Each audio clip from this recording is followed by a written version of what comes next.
Contract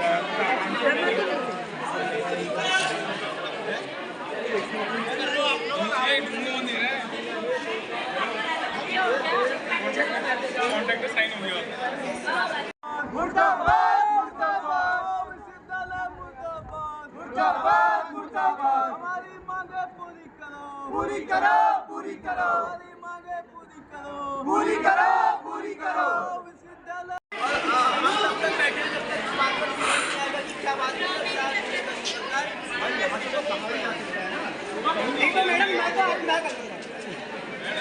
विश्वविद्यालय madam एक बात बताइए, अभी 2 माह पूर्व ही बच्चों का रिजल्ट आया है। कुमाऊं विश्वविद्यालय क्या कहते हैं अपनी मनमानी करने में उतारू है। हमने कई बार शांति वार्ता करके ज्ञापनों के माध्यम से कुमाऊं विश्वविद्यालय से रिक्वेस्ट के माध्यम से भी अपनी कोशिश करनी चाहिए कि बच्चों की जो एग्जामिनेशन की तिथि है विस्तारित जाए।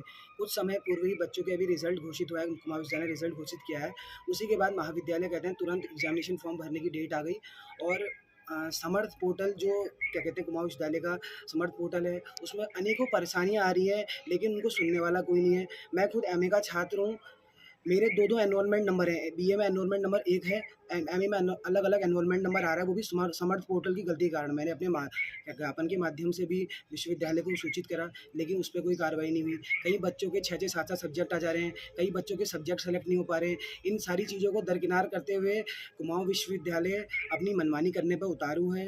वो छात्र छात्राओं के हितों को कोई ध्यान नहीं कर रहा है और छात्र छात्राओं के हितों के साथ, भविष्य के साथ खिलवाड़ हो रहा है कहीं ना कहीं। सो हमारी बात सुनने को कोई तैयार नहीं है। हम शांति वार्ता भी करके देखिए, छात्र को कहना है कि हमने आज को आपको अपना प्रतिनिधि बनाया है, तो कहीं ना कहीं आप हमारी मांगों को उठाइए, लेकिन हमारी मांगे सुनने वाला कोई नहीं है। अभी कुछ समय पूर्व ही क्या कहते हैं महाविद्यालय में एक ज्ञापन क्या कहते हैं जो उनने कुमाऊं विश्वविद्यालय ने क्या कहते हैं एसएसपी साहब को लिखा था, उसमें अपने लिए प्रोटेक्शन मांगी है क्या कहते हैं उसने कुमाऊं विश्वविद्यालय भवन के लिए। लेकिन उनने तो अपनी प्रोटेक्शन मांगी, लेकिन हमारी मांगों को सुनने वाला कौन है? हमारा जो मानसिक उत्पीड़न हो रहा है उसको सुनने वाला कौन है? मैं स्वयं भी एमए इंग्लिश का छात्र हूँ। अब एक बात बताइए, अगर डिग्री ही देना खाली क्या कहते हैं विश्वविद्यालय की प्राथमिकता है, तो डिग्री ही दे दीजिए। अगर हमें कुछ आएगा ही नहीं तो उस डिग्री का फ़ायदा क्या है? जब ज्ञान नहीं होगा तो हम क्या करेंगे? कहीं न कहीं ये बहुत बड़ा सवाल है और छात्रों के साथ भविष्य के साथ बहुत बड़ा खिलवाड़ हो रहा है। हर छात्र मेरी तरह आगे नहीं आ सकता है, लेकिन कहीं न कहीं उन्होंने हमें चुना है, तो हमें उनकी बात आगे रखने का हमने कई कोशिश करी, लेकिन देखिए हमने कई मांगे रखी क्या कहते हैं कॉलेज प्रशासन से कि तिथि विस्तारित कर दी जाए, एग्जामिनेशन फॉर्म की तिथि विस्तारित कर दी जाए। और हमने कहा क्या कहते हैं पहले बच्चों का क्लासेस कंडक्ट कराया जाए, उनका सिलेबस पूरा कराया जाए, कहीं ना कहीं उन्हें कुछ समय दिया जाए कि वो अपना प्रिपरेशन कर पाएँ, उसके बाद एग्ज़ाम कराया जाए। लेकिन इस बात को भी क्या कहते हैं दरकिनार करते हुए वो अपनी मनमानी करने में उतारू है। और हमारे महाविद्यालय में कई प्रकार की स्वच्छता से रिलेटेड बहुत सारी दिक्कतें हैं, वॉशरूम साफ़ नहीं है।